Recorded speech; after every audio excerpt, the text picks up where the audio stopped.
त्यावरती ॲडजस्टमेंट नाही. इथून जायचं, घरी जायचं, आंघोळ करायची, आंघोळ करून जेवायचं, जेवून पुन्हा त्या ठिकाणी घ्यायचं.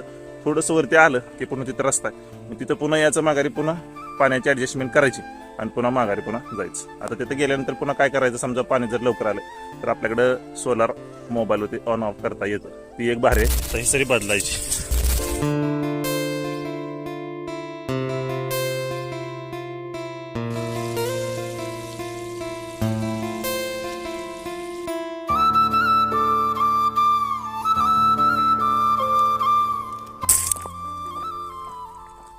सो अशी पळापळ असते आमची रानामध्ये असताना.